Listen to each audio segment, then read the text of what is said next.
questions at the end. And now I'm going to turn the podium over to Mr. Gruhl. Thank you. Thank you, Ms. McGuire.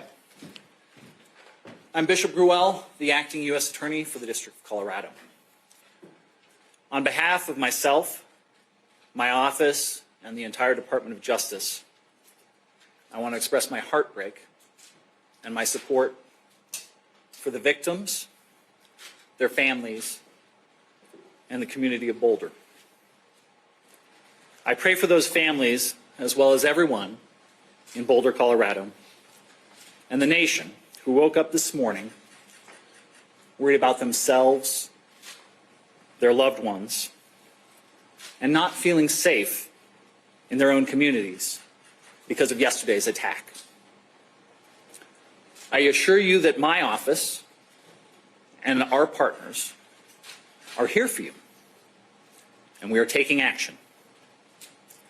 I want to thank the first responders, citizens and law enforcement alike, who worked to quickly end this violent attack, save lives, and tend to those who were injured. I also want to thank our law enforcement partners at Boulder Police, including Chief Redfern, the FBI, including Special Agent in Charge Michalak, and the Boulder DA's office, including DA Michael Doherty. They worked hand in hand with my office as the matter was thoroughly investigated and prepared for charges. And I want to thank our partners in D.C., including Attorney General Bondi, Director Kash Patel, and Assistant Attorney General in charge of Civil Rights, Harmeet Dhillon, for their support. My office and AAG Dhillon were in contact yesterday throughout the day, which helped lead to the federal charge that we're announcing today. My office has charged Mohammed Sabri Solomon, age 45, with the commission of a hate crime under 18 U.S.C. Section 249. When that offense includes attempted murder, the statutory maximum federal sentence is life in prison. No one should ever be subjected to violence of any kind. But our laws recognize that such violence is particularly pernicious when someone is targeted because of their race, their religion, or their national origin. According to our complaint and the charges brought by DA Doherty's office, Mr. Solomon stated that he had been planning this attack for a year. And he acted because he hated what he called the Zionist group. But what the charges allege that he did was to throw Molotov cocktails at a group of men and women, some of them in their late 80s, burning them as they peacefully walked on a Sunday to draw attention to Israeli hostages held in Gaza. And when he was interviewed about the attack, he said he wanted them all to die. He had no regrets, and he would go back and do it again. He said that he had previously tried to purchase a firearm, but resorted to the Molotov cocktails when he could not purchase a gun because he was not a legal citizen. I remind you that Mr. Solomon is presumed innocent until proven guilty. My office and our partners hope justice will help heal the people in this community and in the communities throughout the country shaken by yesterday's attack. We fully intend to hold Mr. Solomon accountable for his actions, and these charges are the first step. Thank you. I'm going to turn it over to DA Michael Doherty.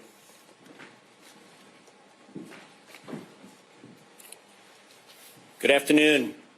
I'm Michael Doherty. I'm the District Attorney for Boulder County. I appreciate the members of the media who are here today so we can help provide this update to a grieving and traumatized community. What you see here today is us standing shoulder to shoulder ensuring that justice is done in response to this tragic and terrible attack. We stand united in denouncing hate, terror, and violence in this community. We are united in condemning acts of anti-Semitism, hate, and violence, and we're also united in a strong response to this horrific attack.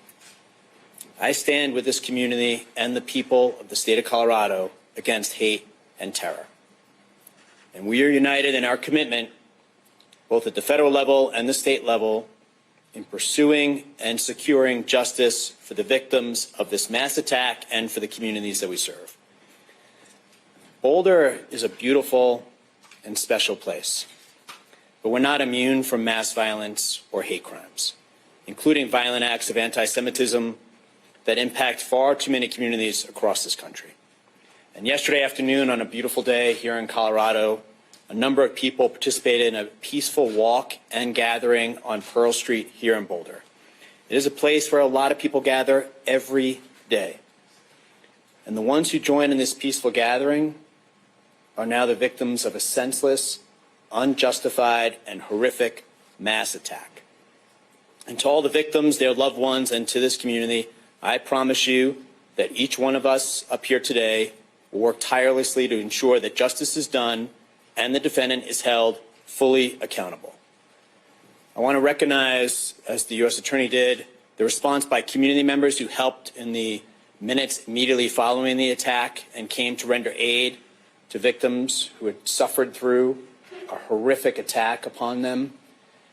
Also, I want to recognize the courage and the rapid response by the Boulder Police Department, who once again were called to respond to a truly horrific attack upon innocent members of our community and responded without a second of delay.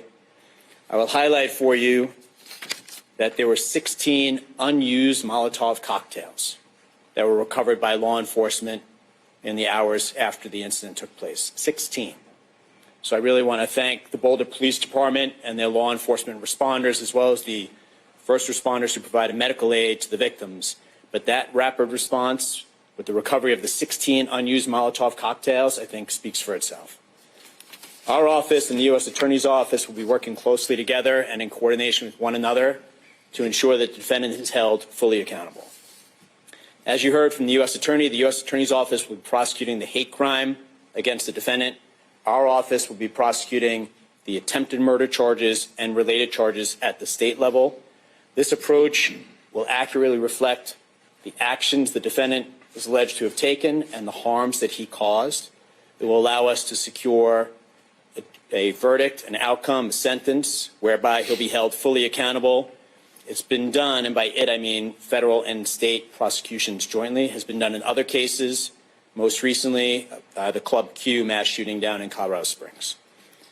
At the time the arrest affidavit and warrant were filed with the state court yesterday, there were 8 victims identified, and I'll touch briefly now on the charges that were filed at the state level, as well as the possible sentences he faces if convicted on those charges. So there were 16 counts of attempted murder in the first degree. 8 of those counts are for attempted murder with intent and after deliberation. The other 8 counts are attempted murder with extreme indifference. So 16 counts total. If the defendant's convicted and those counts are running consecutive to one another, he would face a maximum of 384 years in state prison. He's also charged with 2 counts of use of an incendiary device. If convicted of those charges and they run consecutive, he would face a maximum sentence of 48 years. He's also charged with 16 other counts of attempted use of an incendiary device. And again, if convicted and if they run consecutive, the maximum on those counts would be 192 years. So 384 years on the attempted murder, 48 on the use of the Molotov cocktails, and then the attempted use would be 192 years. The judge set a $10 million cash-only bond on the state charges. As you are aware, he's going to be going before the judge this afternoon at the jail. I believe that is scheduled for 3:30, but I rely on the sheriff's office to communicate with members of the media of the exact time. Thanks to the investigation by federal, state, and local partners, and I just want to highlight for you, this is a horrific attack. But as district attorney, when I walk into this building and I see the FBI, Boulder PD, and all the law enforcement partners working, it's the exact response I hope to see. The teamwork they demonstrate, the work they put into it. If you were downstairs right now, you'd see incredible law enforcement officers and investigators working calmly, professionally, and tirelessly to ensure we get all the information we need to get the right outcome in the criminal cases that the U.S. Attorney's Office and my office will prosecute. Through their work, we've now identified 4 additional victims, so there's now a total of 12 victims. And as you'll hear from the FBI Special Agent in charge, we're going to continue to encourage victims and witnesses to come forward and contact law enforcement. But we now have 12 victims, and on the later this week, we'll be filing formal charges against him. That's our normal process. So the filing of formal charges by the District Attorney's Office will reflect 12 victims, and if more come forward, additional victims as well. On my final note, what I want to stress is this community has experienced too many tragedies: fires, floods, and mass attacks. But each time I've seen this great community respond with strength, resilience, and support for one another. I trust and hope that that will happen again now. That for the many members of the community who have come forward before to help one another, to support one another, to comfort one another, that that will happen again today and in the weeks, months going forward. That once again our community will rally to restore peace and to bring support and comfort one another during this dark hour. As your district attorney, I want to remind the members of the media and the community that the defendant's innocent unless and until proven guilty, and the charges are merely allegations. I'm going to turn it over to the special agent in charge of the FBI, and then we're happy to take questions after each one of us is done. Thank you. Good afternoon. I'm Mark McCulloch, Special Agent in charge of the FBI's Denver field office. I want to provide a quick investigative update. The FBI has been here on the scene in Boulder for the past 24 hours, and we stand shoulder to shoulder with the Boulder Police Department and our partners. Their heroic and swift actions clearly saved lives. As mentioned, there were 16 unused Molotov cocktails within arm's reach of the subject at the time of his arrest. So there is no question that the first responders saved lives and prevented further victims from being injured. And I think the fact that we have both federal and state charges within 24 hours of this attack is a testament to the strength of the partnerships, the professionalism of the investigators, and our commitment to the community and to each other to pursue justice. We continue to support the victims, their families, and the greater community with personnel and resources. Our hearts go out to the victims, and we want you to know that we are committed to being here for you. Since 2 o'clock yesterday, more than 30 special agents, intelligence experts, and professional staff have deployed to provide forensic, investigative, and crisis management support, as well as additional resources are being surged from other field offices and at our headquarters in Washington, D.C., and they're on the way. While at this time it appears the perpetrator acted alone, we do continue to investigate all possibilities and pursue all investigative leads. If we uncover evidence that others knew of this attack or supported the subject in this attack, rest assured that we will aggressively move to hold them accountable to the fullest extent of the law. Since the investigation began 24 hours ago, the FBI has conducted 44 witness interviews. We've executed search warrants on vehicles, property, and digital devices. We've deployed our full evidence response team both to Boulder at the main crime scene and the execution of a search warrant at a residence tied to the subject in Colorado Springs. Members of the ERT worked through the night to gather all evidence so that the Pearl Street could swiftly be reopened this morning. We've deployed victim specialists to hospitals and assigned one to each and every victim that's been identified to date. We've set up a digital media tip line. We've deployed a mobile command post for information sharing and evidence control, and we continue to canvass for witnesses, additional victims, and camera footage. We ask that you call us at 1-800-CALL-FBI if you have any information about the events that transpired yesterday. If you saw something, if you heard something, if you have information, our investigators want to hear from you.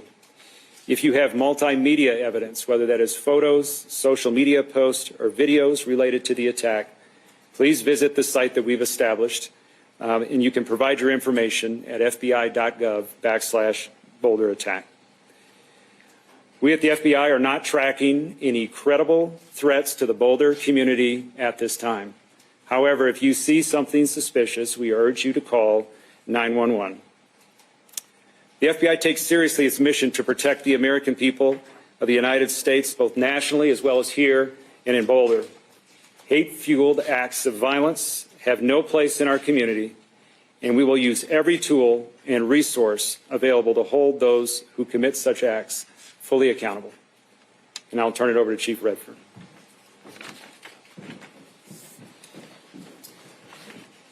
Thank you. Good afternoon. Again, my name is Stephen Redfern. I have the honor to serve as the police chief here in Boulder. I want to give a few updates from the city and the police department before we take some questions. So today, in the aftermath of this heinous terrorist attack in our city, I again want to start with thanking our partners. I think we've all alluded to the importance of partnerships. I can tell you, as I was rushing to the scene yesterday, one of the first or second calls I made was to the special agent in charge, because no matter what this ended up being, I knew we would need help. And once again, the FBI, all of our state, local, and federal partners have stepped up, and we are absolutely in a really good place for 24 hours into this investigation, in my opinion. Michael Doherty alluded to it, but the work that I've seen in this building and out on the street in the last 24 hours is remarkable. And every single person working on this investigation is doing their job above and beyond to bring justice to these victims, including the men that stand behind me here, and I'm grateful. The scene, as you may know, around 2 in the morning, we released the scene. So as of this time, we have no active closures in downtown Boulder. We have no areas closed off. We spent an extensive amount of time yesterday up until the early morning hours today with bomb dogs, our bomb squads, ensuring that there were no other threats in the area, and people were allowed after midnight to go back in, get vehicles, and businesses have been allowed to reopen if they so choose. I can tell you this morning I walked down Pearl Street with members of my team. I interacted with a lot of business owners, community out there, and the way I felt leaving there was I was heartened. I was heartened by the resilience of our community, the positive attitude that people had, the understanding of the inconvenience of yesterday with businesses having to close, and really I walked out of that thinking, you know, we're going to be okay. Once again, as a community, we're going to recover after coming together.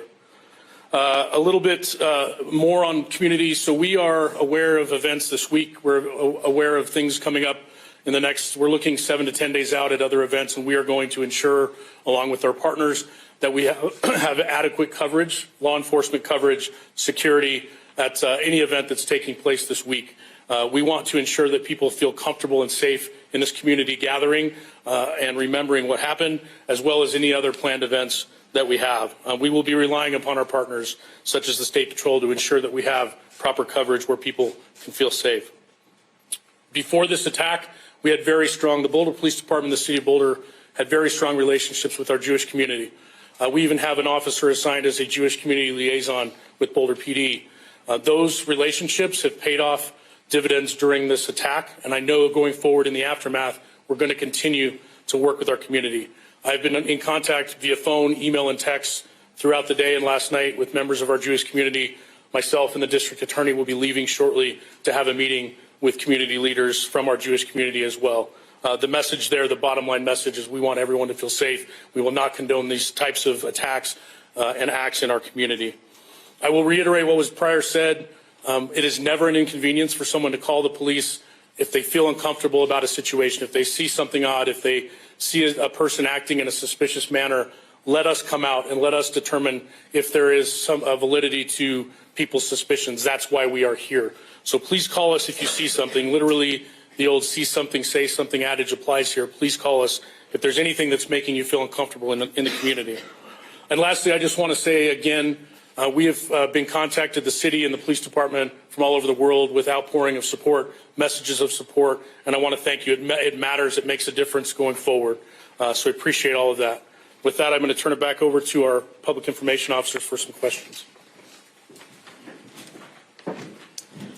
All right, I will try to call on people for questions, and I will repeat the question, hopefully, so everybody can hear it, and then turn it over to our experts for answers.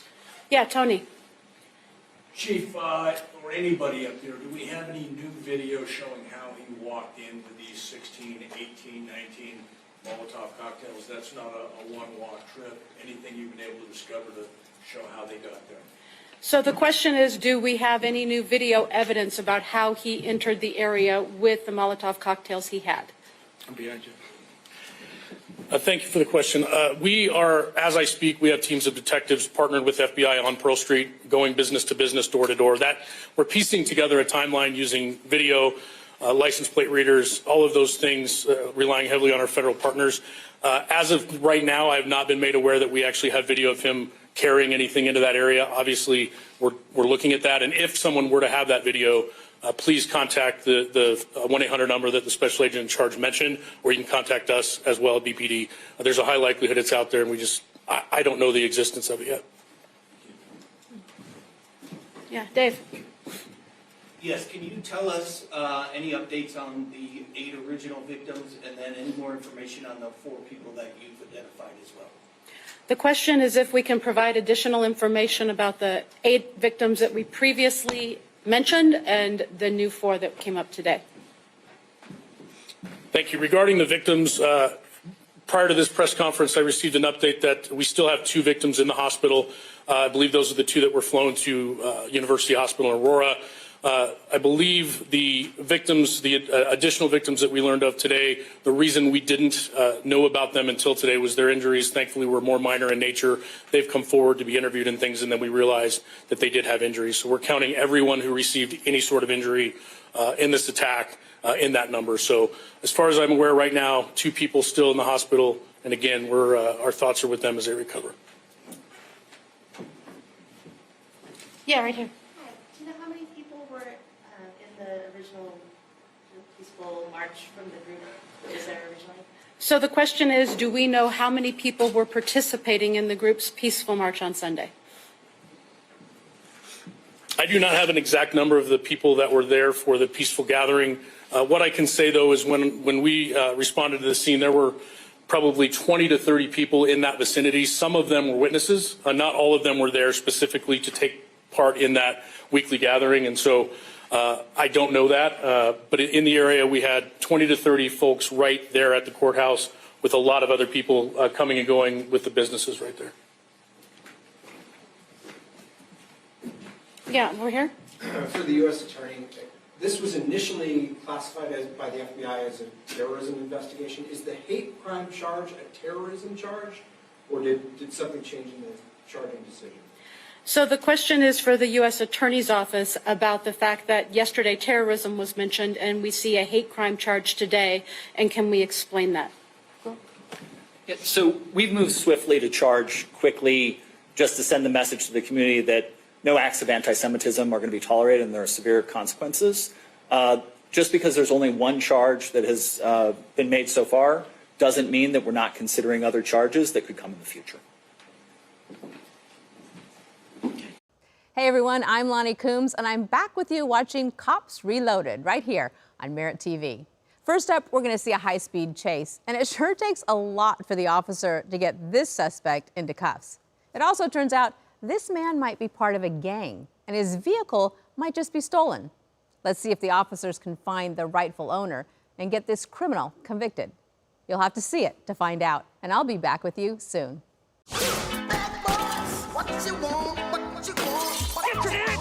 This is extreme right here. Hey, get on the ground! Is there any prior knowledge that the perpetrator was a threat?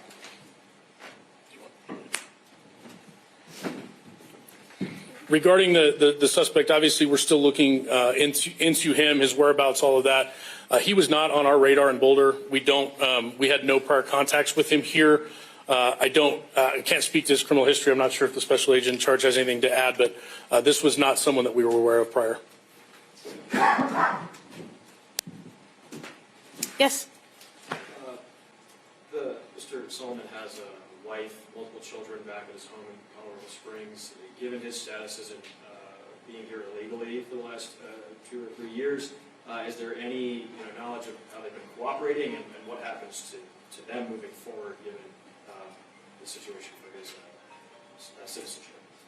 The question is about the suspect's family and their status and what might happen to them next. As far as the family, as I mentioned, we executed a search warrant at the residence in Colorado Springs last night, and the family was cooperative for that. Regarding their status, I would just defer you to the Department of Homeland Security. Sir, can you talk about what you were looking for and what you found in that search warrant? So it was part of this investigation. It's a logical part of our investigation to see if there's additional evidence there. Evidence was recovered, including digital evidence, and we're reviewing that now to determine, as the acting U.S. Attorney said, if additional charges are warranted down the road. Was he on your radar as a terrorism task force, as a person or as a potential suspect? So the question was the subject on our radar locally as part of our joint terrorism task force, and the answer is no. Okay, thank you very much for being here today. Those are all the questions we're going to take. I was just curious about the incendiary. What are they made up of? Are you allowed to talk about what they're made up of, or what is this actual devices that were used? Yeah, we'll answer one more. Sorry. So last question on the specifics on the incendiary devices. There were really two chunks of incendiary devices that were recovered. We've referred to Molotov cocktails, which are like glass jars with material in them that are combustible, flammable, like gasoline, and then a rag that's used with a fire to ignite them and throw them. In addition to that, it appeared he had a backpack for like a weed killer, but that contained flammable liquid in it as well. How many were used? All right, so later this afternoon, I can tell you that the U.S. Attorney's Office will have a brief news release that will be made public. We don't anticipate another large media briefing at any time in the future, but the prosecutor's offices, both the district attorney as well as the U.S. Attorney's Office, will have updates for the media as their cases proceed. And now at this time, our principals here do have another meeting to attend, as they referred to. So thank you very much for coming today. All right, you've been listening to federal and state authorities there in Boulder, Colorado, describing what they know happened yesterday, and several big headlines out of this news conference, new information that we can report now. The number of victims has now increased to 12. And of those 12 victims, anywhere from 2, possibly 3, remain hospitalized. It's apparent that those who had the most severe injuries were flown out of Boulder and to Aurora, Colorado. Another thing that you probably picked up on is the fact that this could have been much worse. And what I mean by that is authorities are now saying they recovered 16 additional Molotov cocktails that were not used in this attack, but were there at the park where these families were demonstrating and peaceful protests is how it's been described. The Israeli hostages who are being held in Gaza. So 16 of those Molotov cocktails, you see him, the suspect there holding something that appears to be a Molotov cocktail. And also we were told that the suspect tried unsuccessfully to purchase a gun in the past. So again, just think about how much more serious this could have been if someone walked up on people who've been described now as some of them who were recovering are described as elderly with a gun and just started shooting. And another thing that stuck out to me is that the prosecutor said that this suspect, 45-year-old Mohammed Soliman, had no regrets, showed no remorse, and actually told authorities he would do it again. Let that sink in. And so tonight on the news on Merit TV, we're gonna dive into the very latest. We're gonna actually talk to a witness who was there, the guy in the blue shirt that you're seeing right there, and with the backpack there on the left. You see him right there? We just went right past him. We're gonna talk to him tonight on the news on Merit TV. We're also gonna talk to Dr. Phil, because I think the lingering question really becomes is, what sets someone off to the point where they think violence is the answer? And so we'll ask Dr. Phil that very important question when you join us tonight for the news on Merit TV. We'll see you at 7 Eastern, 6 Central, right here on Dr. Phil's Merit TV. Return you now to Cops Reloaded. We'll see you for the news. That's like gold, to protect themselves against the very risks that they're creating. So I always tell people, don't do it the big players are telling you to do. Do what they're doing themselves. Yeah, watch what they're doing. That's correct. Okay. If people are interested in investing with preserved gold, how do they get started? You can give us a call at our toll-free number, 844-407-6375. You can text Phil to 50505, or you can check out our website, www.drphilgold.com. All right. No way you can miss it. Hi, Grandma. I played baseball today. Oh, that's great. What position did you play? First base. That's a big